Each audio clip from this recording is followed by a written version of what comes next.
Hello and welcome back, everybody. This is MC1 Gamer bringing you another video. I just got finished watching Vince Ventrella's video regarding balance in gaming, and the main question that he brought out was: Is it necessary for you to have balance for a game to be successful? Now, he brought up a number of other points in his video, and there was certainly some very valid points that he made, and I agree with nearly everything that he put out in his video. And I think that if you haven't seen it, you should.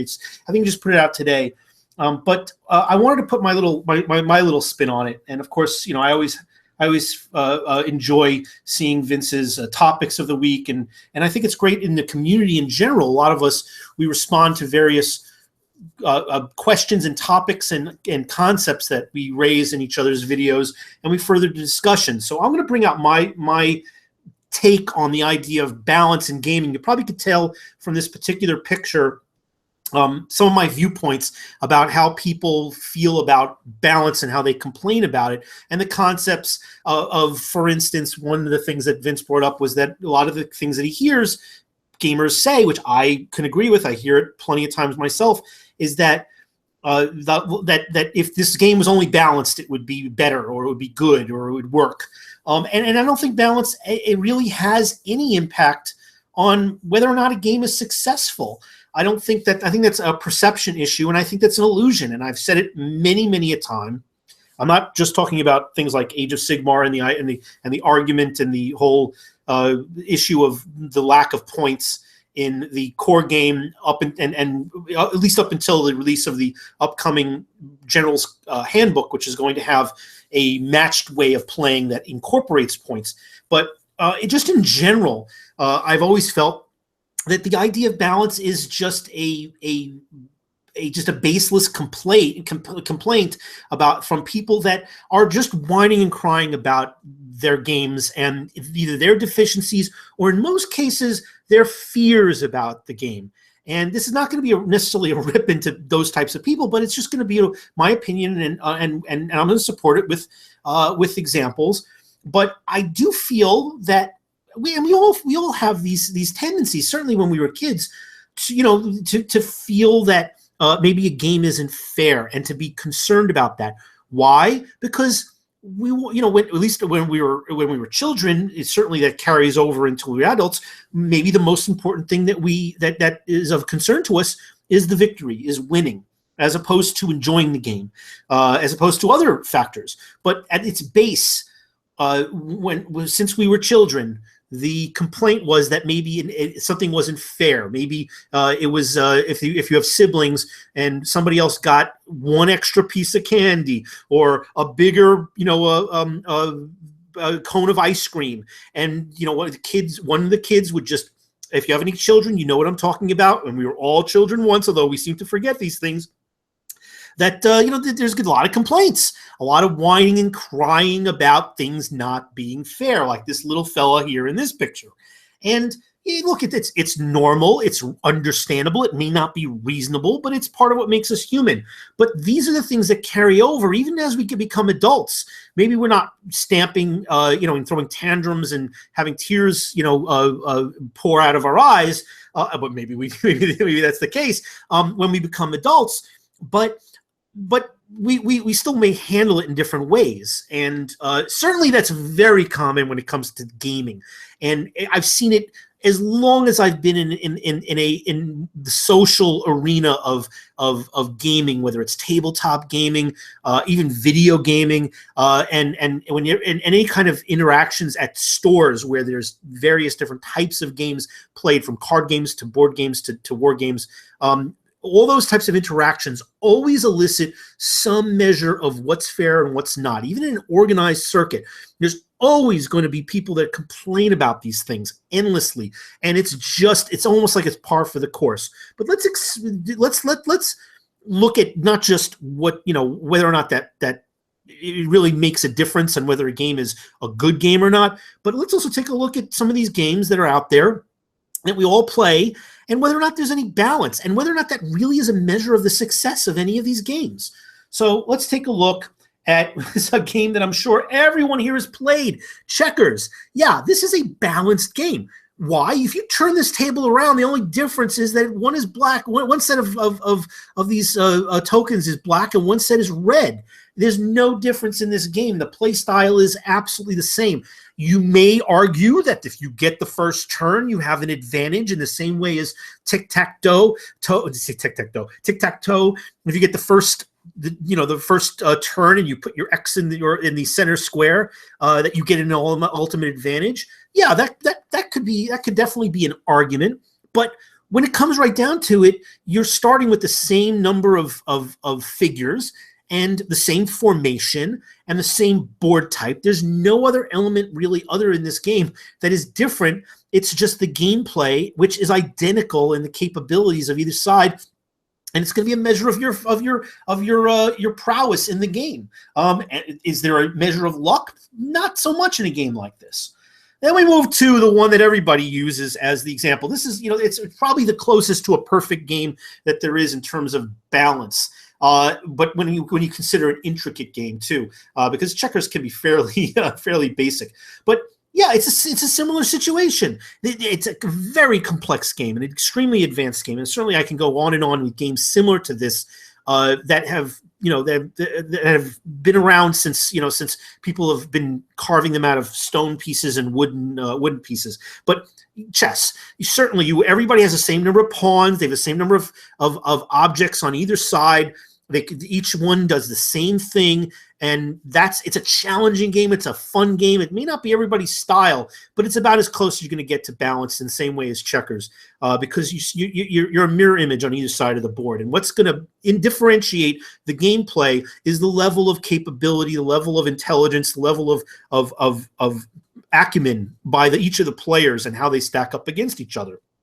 But sitting down at the table, there's nothing inherently against either one, other than maybe who goes first, of what's going to change what's going to make the game more of an advantage for one player versus the other. So moving on, let's look at some other games. Oh, I thought this picture was going to be a whole lot bigger, so my apologies. Let me see if I can zoom in a little bit. But everybody knows this game, or most people do. Risk. All right, Risk is a strategy game. It's a board game. There's a bunch like these. I'm just using this as an example. But is it a balanced game? No, it's not a balanced game. Why? There's an element of randomness. There's lots of games where you start out and you're mixing up card decks, or you're you really don't know this how you're going to start. You may all start at and Candyland and Monopoly at the starting box, all having the equal chance to roll whatever you roll to land on various different squares. But in a game like Risk, things could be profoundly skewed in favor or against you before you even start rolling dice. How? If you don't familiar with Risk, I don't know if you've been living under a rock. If you're not familiar with Risk, you dole out cards. You randomize them. Obviously, you deal out cards to each player. You don't know what cards they are, and that's where your starting territories are. You could start out with an entire continent in your first turn. It's fairly rare. Maybe it's Australia, which only has a few territories. That can happen. You also could be in incredibly advantageous positions around the map, where you have these choke points, or these areas where you can start off from with most of your forces and then work out from there, conquering territories in a much more advantageous way than others. Or you could be stuck in Asia, where there's so many different areas that you have to block in order to protect your territory, versus somebody who maybe is taking over South America or Africa, or even the United States in that game. Europe being one of the hardest ones to keep for the mid-tier continents in that game, because there's so many more areas that you have to cover for the same value as, for instance, versus, say, North America. There's a complete unfair start to this game. How you handle that start is how well you do. But you're not all starting with the same number of territories necessarily. Usually you are. Maybe the difference is just one, because it could be an odd number, and that typically will happen depending on how many players are playing. But you're not all starting in the same starting block, and you may have your forces spread all over the map, where somebody may have several of them next to each other, and maybe easier for them to protect their overall number of territories. It's not fair. It's not going to be fair, but it's still successful. Risk is an extremely successful game. It's one of the most successful board games out there. Most people, you're going to be hard pressed to find somebody who doesn't know Risk. Is it balanced? No. The game has rules where you start inherently at an imbalance. So moving on, poker, another one. Where, take a look at this guy's starting hand, a 2-7, the worst starting hand in poker. You might get dealt pocket aces. You might get there's an incredible amount of randomness to this game. How you address your advantages or disadvantages, certainly over the course of many games, which is how poker is played. You don't play one hand. And I use this argument many a time when I discuss the concepts of how Age of Sigmar is typically played, which is what most people have been watching my channel to discuss.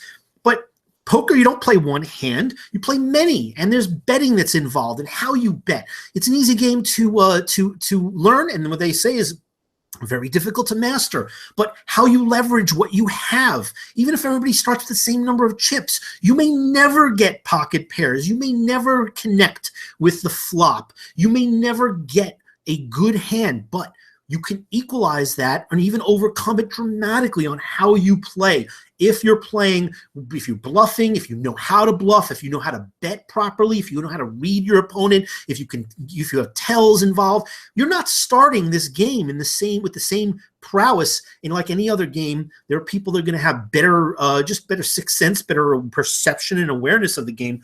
But the game in and of itself is putting roadblocks in front of you, where some people might constantly, just because of the randomness of how the deck is shuffled and how the deck is dealt, you might wind up in some sessions where you just don't get any good cards, and how you play it could maximize whether or not you're victorious because of your betting patterns and because you're taking some chances or risks, or just because of mathematical probability. And even using mathematical probability, it still could work against you, and you could wind up with the most amazing hands and still fail, still lose money, essentially, lose the game. So poker is a very dramatic example of how successful a game can be while being completely imbalanced. Let's look at fighting games. Now we're getting into something where there's some quantification. These types of video games where there's combat, there's all different types of abilities. There's all different types of levels. I play these games. I haven't played them in a long time.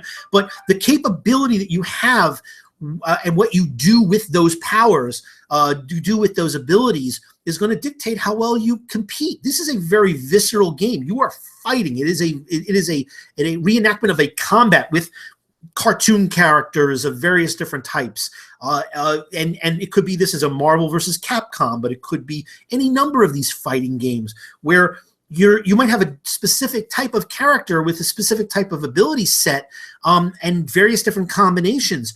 Who's to say that they're balanced or unbalanced? Most of the time, they're not balanced. Most of the time, you can dictate which characters have better combinations that do better things. There's no way you're going to completely balance these, but you pick a specific character and you become better at it than somebody else with a more powerful starting block, basically, because that one has maybe a better power set, and you master it and you learn it and you'll kick their butt in these games. All right. So there's other factors that could be there as well. Maybe you have just better hand-eye coordination, better reaction speed, maybe just a little bit more twitchy, but putting down the people that actually build and make these games, there's no way they're making them 100% balanced, and sometimes they're not even that close. But it's all about the skill of the player. Walking into these games, you may think that they're balanced, but they're not really. Massive multiplayers. This is a screenshot of a World of Warcraft PvP, mass melee. All the classes in this game weren't completely balanced. They weren't all fair. They weren't all equal. Some of them worked well in in certain situations than others. And then when you extrapolated that to parties or even armies fighting each other in these mass PvP battles, what if more people logged on to Horde versus the Alliance that day, and there was just more guys that are red on the field against you? Sorry, not balanced. What if somebody got to jump on you in an open area where it's open PvP and there's no restricted rules? It's not a it's not a player versus environment scenario where it's limited. What if you just got jumped while you were farming somewhere? Yeah, maybe it wasn't one guy that jumped you, maybe it was 5, and you were off there stupidly probably, but maybe somewhat bravely also, farming by yourself. These are the challenges that happen in some of these games. Not all these games are pure PvP, but in a PvP environment, it's not fair and it's not balanced. The classes matching up against each other are not balanced. And there's tons of factors. How you build your character, what kind of items did you find, how long how much time you put into play to get good equipment and to maximize your skills. There's a whole level of imbalance into this beyond just what you start off with when you look at the core structure and skill trees of each of these classes, which in of itself is not inherently balanced. But World of Warcraft is the most successful massive multiplayer game out there. And you can argue about the imbalance left, right, and center, because guess what? You could log in one day and your class could have gotten nerfed. One power could be changed. One power could be minimized. Some other class's power could be altered completely. This happens many times over the life of these types of games. So if you've played any of these games, you're well aware of it. The whole concept of the word nerf came from games like this, although maybe my history could be wrong. Maybe it predates these massive multiplayer games, but that's where I first heard the word nerf, because I didn't play games where things were completely changed from one day to the next, where you may not even realize it, and you would have to look at the logs of what was updated, what was changed, and then that could change the entire dynamic of how you play, of the entire class. It could change the entire dynamic of your entire faction. But you certainly would have people complaining about it and whining about it. But the success of the game, nobody can argue the fact that World of Warcraft was successful, as well as many, many other multiplayer games. Not just these types of games, but many other multiplayer games where you're in some ways competing, whether it's to level up or whether you're fighting or just achieving, certain types of items. Clearly, the success of these games is not just built on balance. Dungeons and Dragons, okay, the classic RPG and all the other ones that are out there. Come on, really? Do you really believe that each of the classes is completely balanced? Vince made a great point. This is a difference between even editions. Second edition, it really was more about when you were playing within the level tree. Early on, it was the more hand-to-hand close combat type fighters types, versus later on, it was more the spellcasters, because more powerful magics were unlocked. And yeah, there were rare times that I played when I played more religiously and had more time to go do it when I was younger. But I played well into the high teens, and certainly had great experiences seeing how that power arc over the course of time changed. But there's so many different aspects to this game. It's personal, how you role play, how imaginative you are, how the DM and how that person, he or she, whether or not that person feels strongly about combat or magic or any particular, even the particular individual that is playing. If a person is a better role player, they might get more attention just because they're responding better. Maybe they're a better thinker. Maybe they're thinking well on their feet. Maybe they're more creative. Maybe somebody is more charismatic and they're going to get more attention because they're able to do things that are not just statistics. But if you just look at the statistics of these games and you're looking at combat, that's not the end all be all of these types of games. There's a whole level of dimension. There's many dimensions more of these games than just what's the statistics on the page, your profile, and your equipment. But if we're just talking about combat, even then, they're not going to be the same. You have even just warriors with their weapons are different when facing each other, because they could be built different to do different things. And there's going to be different situations. Every time you sit down to one of these sessions, somebody else may have the opportunity to be the champion, to be the standout for that game session because of whatever may be put in front of them and how they react to it. It's just not a situation where it's balanced. If you're looking at balance every round of combat, It's impossible to dictate that because there's going to be different things that they're going to face, different advantages or disadvantages you might have in your skill set, in the spells you take, in the magic items you have. People may have found more items that are better for somebody in the group than others, and that may benefit them far more until things potentially balance out. Somebody just may be better at the game, understand the game. Things like, for example, the concepts of how to play certain classes.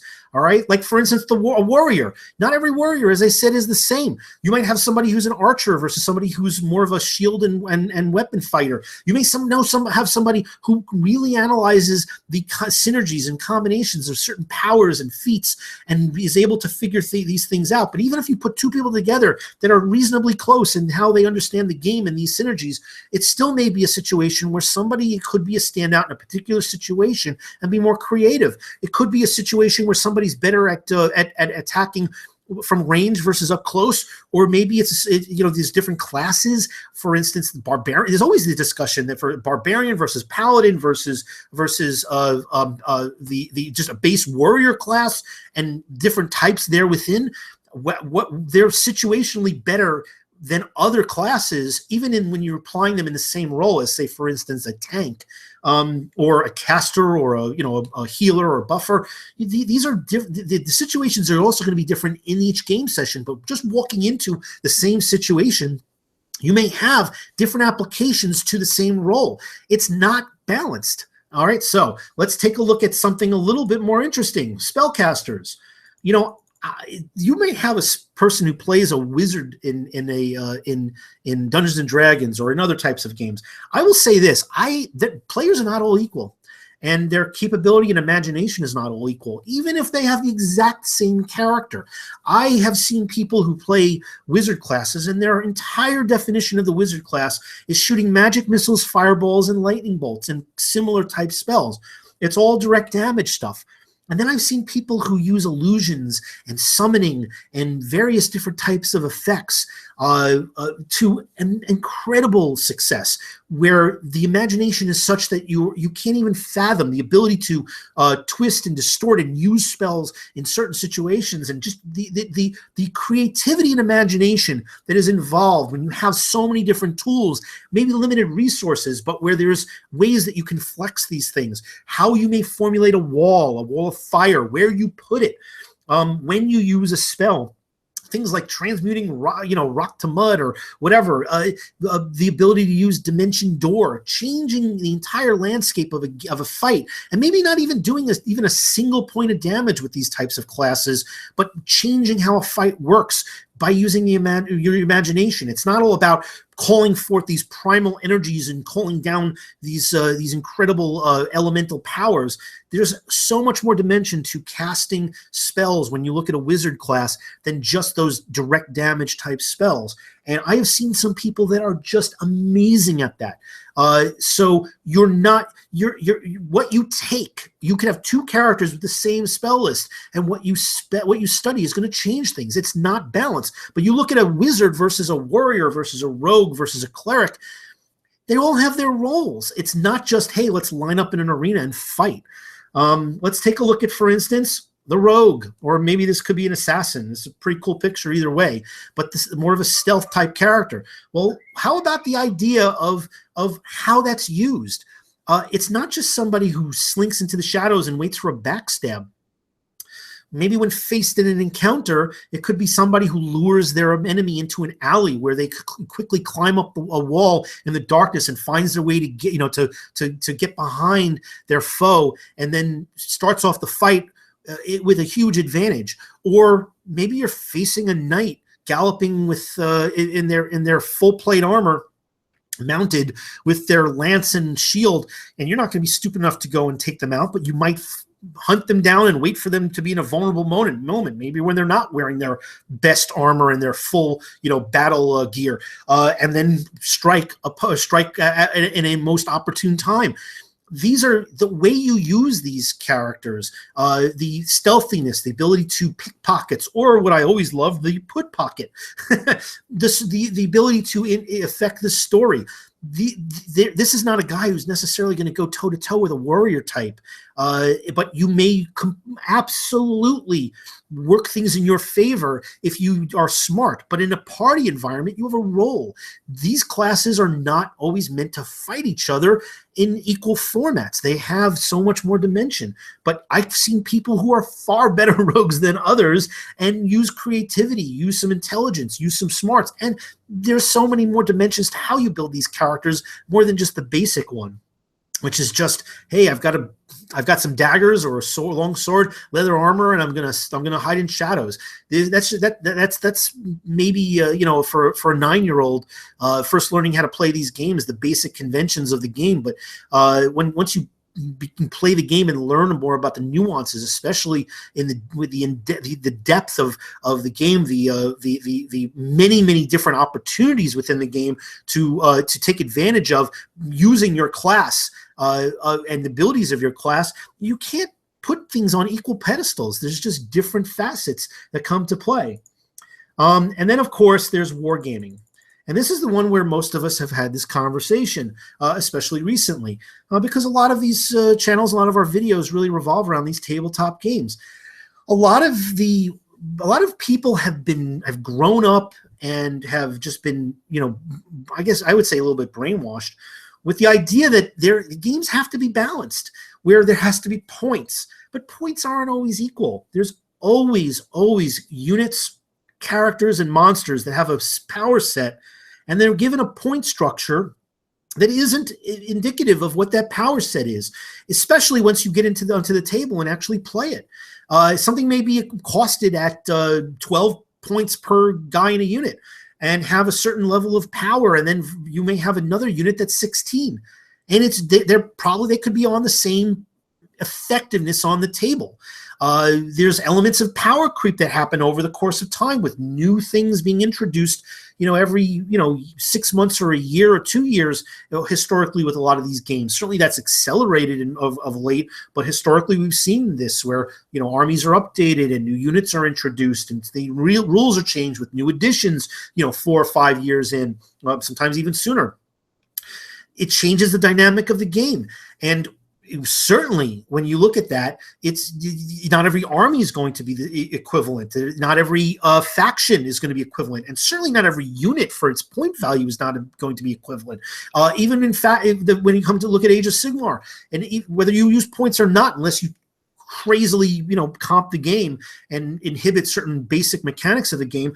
If you just played Stormcast Eternals against an army, or just dwarves against an army that is a summoning battery that just kicks out new units, you could get overwhelmed. You have things that work in your favor, but you may have a disadvantage. You may be playing an army like a Khorne-based army from the Warriors of Chaos, and you have no shooting, and you could be going up against an army that has incredible amounts of shooting, and they could just be whittling you down before you get across the board. Or historically, we've seen armies that don't have a lot of shooting, like a lot of magic, or any magic, like dwarves, facing magic-heavy armies where you're just not even involved in a particular phase in the game, where it could be a huge liability, and the rules that are in place that are supposed to balance that out don't really always work in your favor. And you're walking in the door with a deficiency or with an advantage. You may have a much more mobile army like Wood Elves, where you could play the denial game, where you just cannot easily be caught, and you could just pick off your opponent just because of the way they're built.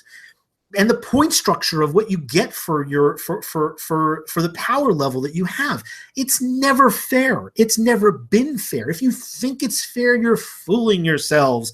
The idea, and let's just establish this: these games are all wildly successful. D&D is easily the most successful RPG that's out there. Warhammer is easily historically been the most successful of these war games, at least as far as I can tell.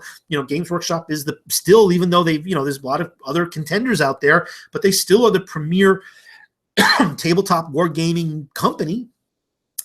There's any number of historical based games that are not just built on points or org charts. They're built on scenarios. They're built on historical reenactment, which never was balanced.